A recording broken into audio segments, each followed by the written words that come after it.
வணக்கம். வக்ரதுண்ட மகாகாய சூரிய கோடி சமப்பிரபக அவிக்னம் குருமே தேவ சர்வகாரியேஷு சர்வதா. தென்னாட்டுடைய சிவனே போற்றி, என் நாட்டவர்க்கும் இறைவா போற்றி. அன்பர்களே, நண்பர்களே, இந்த புத்தம் புதிய வீடியோல உங்கள் அத்துணை பேரையும் சந்திப்பதில் மிக்க மகிழ்ச்சி கொள்கிறேன். இன்று நம்ம பார்க்க போறது சிம்ம ராசி. ஆண்டவன் எழுதிய விதி, ஆண்டவன் எழுதிய தலைவிதி. 12 ராசிக்காரர்களுக்கும் இது என்ன?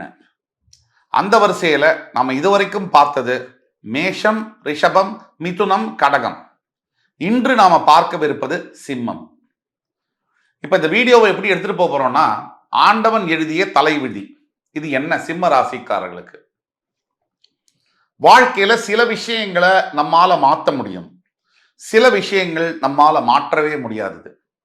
மாற்றக்கூடிய விஷயங்கள் நம்ம கையில கண்ட்ரோல் இருக்கு, மாற்ற முடியாத விஷயங்களை எப்படி கையாள வேண்டும், அந்த சூட்சமத்தை சொல்லக்கூடிய ஒரு வீடியோ காணொலி தான் இந்த வீடியோ. ஒன்று மட்டும் உறுதி, என் அருமைமிகு சிம்மராசி நேயர்களே, இல்லது வேற எந்த ராசிக்காரர்களாக இந்த வீடியோவை நீங்க பார்த்தாலும் கூட, உங்களோட நண்பர்கள், ஃப்ரெண்ட்ஸ், ஃபேமிலிஸ் அண்ட் ரிலேட்டிவ்ஸ் இவங்கள யாராவது சிம்ம ராசி அன்பர்கள் இருக்கார்களே ஆனால் அவங்களுக்கு இந்த வீடியோவை தயவு கூர்ந்து ஃபார்வர்ட் பண்ணுங்க. உங்களுக்கு இந்த வீடியோ பிடிச்சிருக்கு அப்படின்னா லைக் பண்ணி, கமெண்ட் பண்ணி, சப்ஸ்கிரைப் பண்ணுங்க மறக்காம. தெய்வத்தின் மீது ஆணையாக இந்த வீடியோ சிம்ம ராசி அன்பர்களுடைய வாழ்க்கையில் மிகப்பெரிய மாற்றத்தை உருவாக்கும் அப்படிங்கிறதுல எள்ளளவும் சந்தேகம் இல்லை. இந்த வீடியோல முதல்ல புல்லட் பாயிண்ட்ல சிம்ம ராசிக்காரர்களுடைய குணாதிசயம் என்ன, அவர்களுடைய தலைவிதி என்ன, வாட் கேன் யூ எக்ஸ்பெக்ட், நீங்க எதை எதிர்பார்க்கலாம் சிம்மராசி நேயர்களே, அதற்கு தீர்வு, ரெமெடிஸ் என்ன, இதை பத்தி பேச போறோம் விரிவாக. 12 ராசிகளுக்கும் ஆண்டவன் எழுதிய தலைவிதி, ஆண்டவன் எழுதிய விதி. சிம்மராசிக்காரர்கள் முதல் குணாதிசயம் சிம்மராசிக்காரர்களுக்கு தன்னம்பிக்கை. எப்பேற்பட்ட தோல்வியிலும் கூட துவளாமல் எந்த விதமான பிரச்சனையையும் கையாளக்கூடிய ஒரு மனோபாவம் சிம்ம ராசிக்கு உண்டு.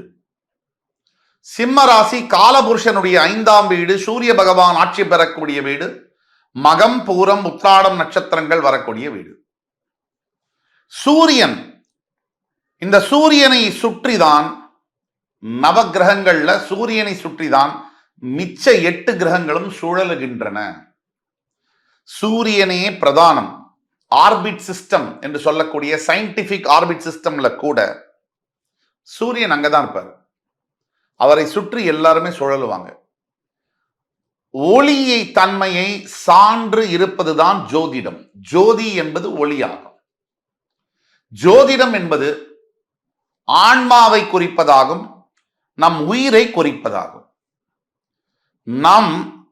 நம் உயிரை பற்றி அறியும் படிப்பு, கல்வியிலேயே சிறந்த கல்வி ஜோதிட கல்வி. தன்னை பற்றி தான் அறிவது ஜோதிடம். ஜோதி என்பது ஆன்மா, தான் என்பது உயிரை குறிப்பதாகும், உடலை குறிப்பது அல்ல. தன் உயிரை பற்றி தானே அறிவது. உடல் என்பது மறையக்கூடிய தன்மையுடையது. ஒவ்வொரு பிறவியை தாண்டி போகும்பொழுது உடலானது விலகி, உயிரானது விலகி, உயிர் தன் நிலையை விட்டு கொடுக்காமல் அப்படியே ஸ்டாண்ட் ஸ்டில்லா இருக்கும். ஆனால் உடலானது மறைந்து மறு உருவத்தை பெறும். இந்த சூட்சம விதியை சொல்லுவதுதான் ஜோதிடம். அந்த உயிரை பற்றிய, நீ யாருன்னு தெரியுமா உனக்கு, நான் யாருன்னு தெரியுமா எனக்குன்னு கேட்கிறாங்க இல்லையா, தான் யாருன்னா தன்னுடைய ஆத்மாவை புரிவது, உயிரை புரிந்து கொள்வதுதான் ஜோதிடம். தன்னுடைய உயிரை பற்றிய உயரிய நாலேஜ் ஒருத்தருக்கு இருந்துருச்சுன்னு சொன்னா, இந்த வாழ்க்கை, பிடிப்பு, அட்டாச்மெண்ட், மரணம், சலனம் இதற்கெல்லாம் அப்பாற்பட்டவர்களாக மாறுகிறார்கள். உயரிய நிலையான ஞானத்தை பெறுகிறார்கள். இன்ஃபர்மேஷன், தகவலை தெரிந்து கொள்வது நாலேஜ்னு சொல்றோம். தகவலுக்கு அப்பாற்பட்டு அனைத்தையும் தெரிந்து கொள்வது, தகவலுடைய ரூட் காஸ், தன்மையை புரிந்து கொள்வது ஞானம்ன்றோம். அதுல இங்கிலீஷ்ல சொல்ல போனா நாலேஜுக்கும் விஸ்டமுக்கும் உள்ள டிஃபரன்ஸ் சொல்றோம். சில தற்குறிகள், அஞ்ஞானிகள், ஏன்னா எல்லாரும் எல்லா ஞானமும் பெற முடியாது.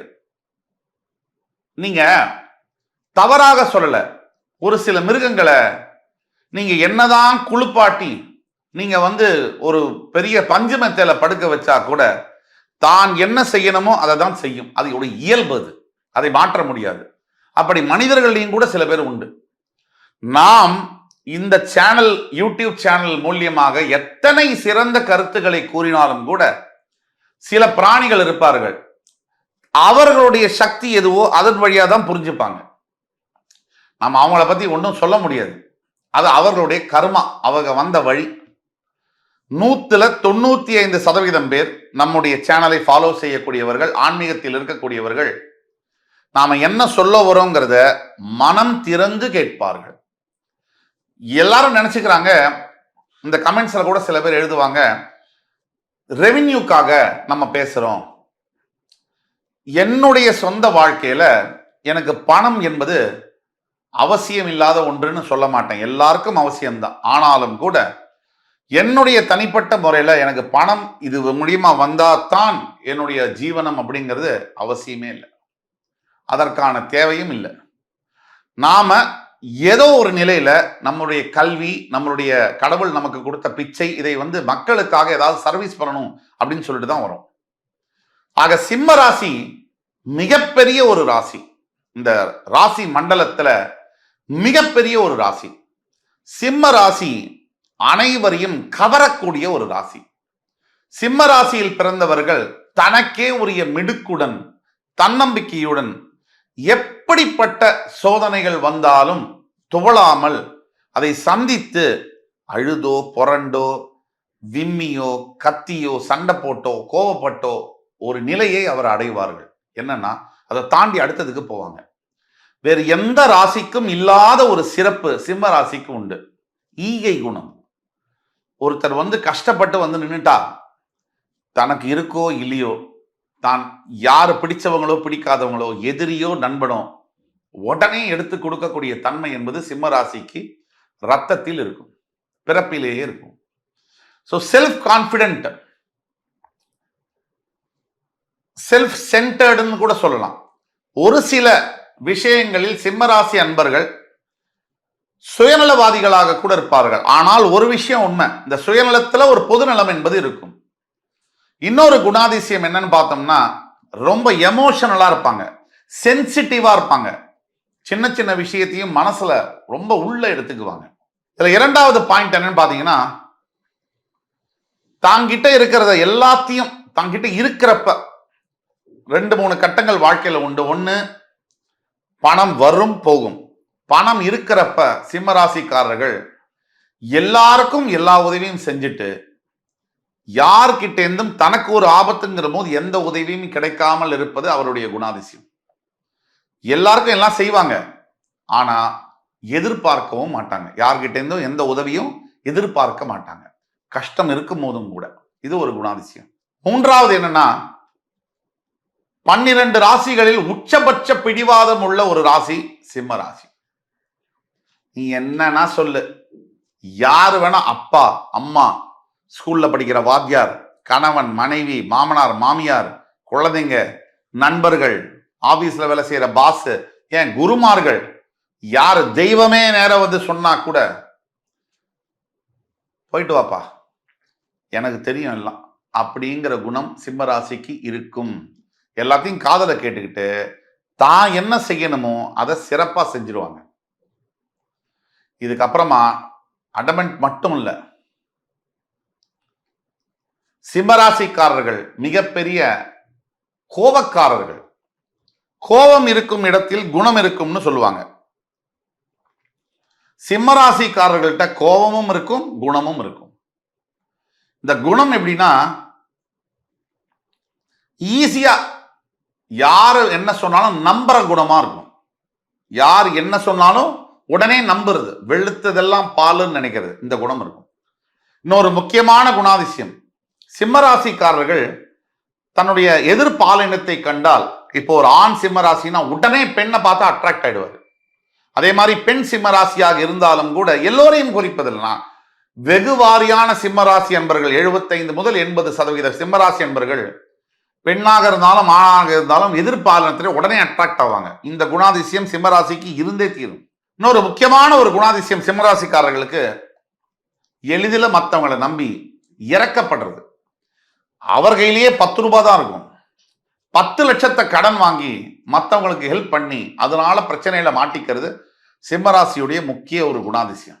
ஆனா இது எல்லாத்தையும் விட சிறப்பான ஒரு குணாதிசயம் என்னன்னா, சிம்மராசி அன்பர்கள்ட்ட இருக்கக்கூடிய ஒரு நம்பர் 1 ஸ்பெஷாலிட்டி என்ன அப்படின்னா, எப்படிப்பட்ட பிரச்சனையாக இருந்தாலும் சரி, என்ன துன்பம் எப்பேற்பட்ட சவாலாக இருந்தாலும் அதையெல்லாம் முறியடிச்சு ஓவர் கம் பண்ணி ஸ்ட்ரகிள் பண்ணி மறுபடி ஜெயிக்காம அவங்க மறைய மாட்டாங்க. அவங்க மூச்சை விட மாட்டாங்க. இது சிம்மராசிக்கு மட்டும் இந்த குணாதிசயம் 100 இல்லை 200% பொருந்தும். இப்போ சிம்மராசிக்காரர்களுடைய தலைவிதி என்னங்கிறத பத்தி பார்ப்போம். சிம்மராசிக்காரர்களுடைய தலைவிதி என்ன? ஆண்டவன் எழுதிய விதி. அதை பத்தி பாயிண்ட் பை பாயிண்டா பார்ப்போம். இதுல முதல் பாயிண்டா வர்றது, சிம்மராசிக்காரர்கள்ல 70 to 75% of the people average ஸ்டூடெண்ட்ஸா தான் இருப்பாங்க. இது முக்கியமா மகம் மற்றும் பூரம் நட்சத்திரத்தில் பிறந்தவர்கள். உத்திராட நட்சத்திரத்தில் பிறந்தவங்க கொஞ்சம் மார்க் அகாடமிக்கலா ஸ்கோர் பண்ணக்கூடிய பாசிபிலிட்டி இருக்கு. மகம் 1, 2, 3, 4, பூரம் 1, 2, 3, 4 பாதங்கள் முடிய கொஞ்சம் ஆவரேஜா தான் இருப்பாங்க. இந்த உத்திராடம் 1ஆம் பாதத்துல கொஞ்சம் ஹை மார்க்ஸ் எடுக்கக்கூடிய பாசிபிலிட்டி இருக்கு. அதே மாதிரி பிரதர் சிஸ்டர்ஸ், இந்த சிம்மராசியில பிறந்தவங்களுடைய பிரதரா இருக்கட்டும் சிஸ்டரா இருக்கட்டும், எல்லா ராசிகளை போலதான் சின்ன வயசுல அப்படியே பின்னி பிணைஞ்சு எமோஷனலா அப்படியே டைப் ஆகி உயிரை கூட கொடுப்பேன் என்னோட அண்ணாக்காக, தம்பிக்காக, அக்காக்காக, தங்கைக்காக. அதே மாதிரி இவர்களுடைய அக்கா, தம்பி, அண்ணா, தங்கை எல்லாம் கூட அப்படிதான் இருந்திருப்பாங்க.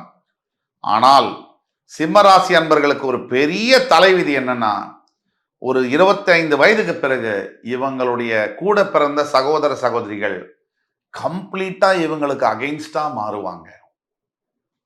பணத்தை பிரதானமாகவும் உறவுகளை கொஞ்சம் கம்மியாகவும் பார்க்க ஆரம்பிப்பாங்க.